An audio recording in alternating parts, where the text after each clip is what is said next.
네, 기술적 분석입니다. 자, 시장 상황 빠르게 한번 살펴보도록 하겠습니다. 자, 어제 같은 경우 나스닥이 2.4% 정도 반등이 나왔어요. 자, 상승의 이유로 본다면 그냥 빅테크들 위주로 어떻게 보면 반등이 이렇게 나오면서 특히나 이제 페이스북 같은 경우가 13% 가까이 오르면서 어느 정도 지수를 끌어올리는 모습을 보였습니다. 자, 상승의 이유에 대해서는 뭐 우리가 일일이 파악하기는 어려워요. 그쵸? 추세상으로 이렇게 하방을 찍어가는 와중에 급격하게 반등이 나왔기 때문에 우리가 이 부분을 예측하기도 사실상 쉽지가 않은 부분이고, 전체적으로는 지금 시장의 상황 자체가 어쨌든 정배열에 있다는 것이 상당히 중요하다는 점을 말씀을 드리겠습니다. 자, 제가 이전에 숏을 치는 거는 상당히 어려울 거라고 말씀을 드렸어요.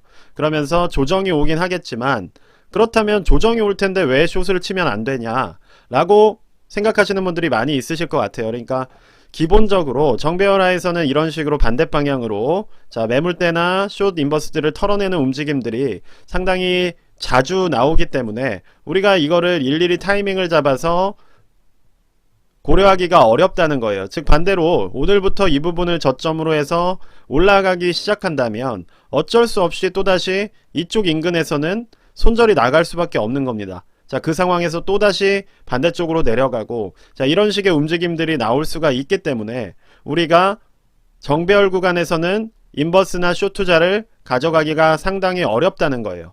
차라리 이러한 횡보 구간에서 들어가서 한두 번 나오는 이러한 하락을 노려가는 게 오히려 안전한 것이지, 예를 들어서 숏을 같은 경우를 이러한 정배열 구간에서 들어간다고 한다면 상당히 매도 타이밍을 잡기가 어려움이 있을 거라는 말씀을 드리는 겁니다. 자, 그래서 우리가 정배열화에서 하락을 숏이라고 부르는 이유는, 혹은 인버스 투자를 숏이라고 표현하는 이유는 짧기 때문이에요. 즉 기간 자체가 상당히 짧고 강하기 때문에 우리가 그 짧은 순간에 적절한 타이밍을 잡는다는 게 상당히 어려울 수가 있다는 점을 말씀을 드리고, 그래서 지금은 인버스 투자보다는 정배열상에서의 하단부 매집 전략을 사용하시는 게 더 낫다는 말씀을 드리는 겁니다. 자, 그래서 어제 반등이 나왔다고 해서 뭐 이렇게 모아가시는 분들이 사실상 피해를 보실 이유도 없고, 사실 이러한 횡보 구간에서 수익 실현을 했다고 하더라도 어느 정도 지수 자체는 크게 차이가 없기 때문에 자, 이 박스권 안에서는 언제든 익절을 해도 된다는 거예요. 결과적으로 지금 여기서 또다시 매수를 들어가게 되면 또 그 부분에 있어서는 아직 완벽하게 추세가 전환되지가 않았기 때문에 뭐 조금씩 이렇게 흘러내리는 움직임이 나올 수가 있습니다. 그래서 지금 당장은 매수를 하기보다는 미국 증시 같은 경우는 어느 정도 홀딩을 해주시는 그러한 움직임으로 대응을 가져가는 게 더 좋을 것 같다라는 판단이 듭니다. 자, S&P 500 같은 경우도 비슷하게 어제 강한 반등이 나왔고, 자, 반도체주 같은 경우는 제가 앞서 말씀드렸던 아래 꼬리가 잡히는 모습이 어느 정도 나왔어요. 자, 그렇다고 한다면 자, MACD나 아니면 슬로우 스토캐스틱이 상방을 향하는 모습이 조만간 나온다면 자, 충분히 이제는 어느 정도 투자에 관심을 가질 수 있는 그러한 위치라고 생각이 됩니다. 자, 그래서 우리가 이러한 시기를 기다리는 거예요. 결과적으로 성급하게 들어가기보다는 조금씩 기다리면서, 혹은 이 부분이 이렇게 조정이 왔다고 해서 내가 마이너스가 생겼다고 해서 또 반대쪽으로 인버스 다 팔고 들어가면 어제같이 이렇게 세게 맞는 겁니다. 자, 되게 아프겠죠. 그쵸? 생각을 해보세요. 자, 여기서 물렸다고 생각해서 이거 다 팔고 그 다음에 또 인버스 들어갔는데 이렇게 2.5%가 올라버리면 얼마나 투자를 하기가 싫겠습니까? 그래서 우리가 포지션을 너무 작게 이동을 해서는 안 된다는 거예요. 자, 역배열에서는 하방 베팅이 더 메인이 돼야 되는 것이고, 정배열에서는 상방 베팅이 더 메인이 돼야 되는 겁니다. 즉 내가 메인으로 삼은 전략이 있다면 그 전략을 강화하는 방향으로 투자를 해야지, 우리가 인버스 투자를 지금 이렇게 정배열 올라가는 구간에서 메인 테마로 잡아가게 되면 상당히 어려움을 겪을 수 있다는 점을 말씀을 드릴 수가 있을 것 같아요. 그럼 인버스는 언제 매수를 해야 되냐? 딱 이 지지 구간이 무너지는 흐름이 나오는데 아직도 추세상으로 상당히 많은 구간이 남아있는 그러한 모양새라면 우리가 인버스를 고려할 수가 있겠지만, 지금 같은 정배열의 일반적인 이렇게 추세상에서는 요 짧은 구간을 인버스로 먹겠다라고 하는 생각 자체가 상당히 오만한 생각일 수가 있습니다. 그래서 그 부분을 우리가 조금 주의할 필요가 있다는 점을 오늘 영상을 통해서 말씀을 드린 거예요.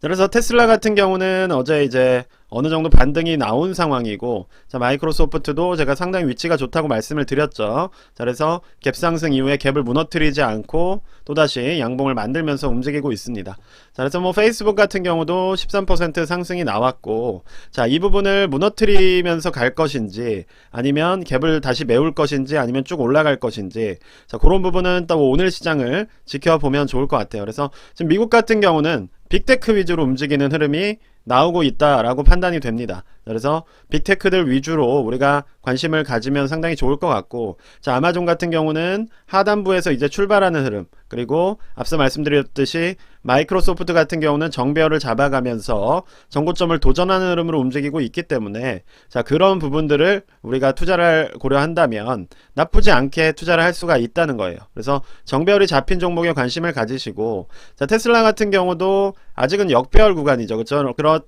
이게 정배열이 되려고 한다면, 자, 큰 추세에선 역배열, 그쵸?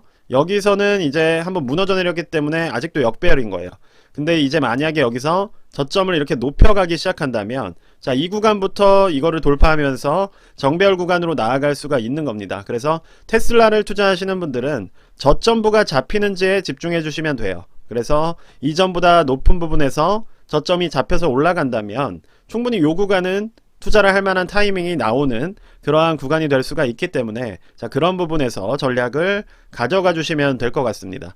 자, 그리고 이제 뭐 국내 주식 같은 경우 뭐 세배 레버리지를 좀 살펴보자면, 뭐 TQ나 SOXL도 뭐 앞서 말씀드린 원지수 투자를 따라가면 될 것 같아요.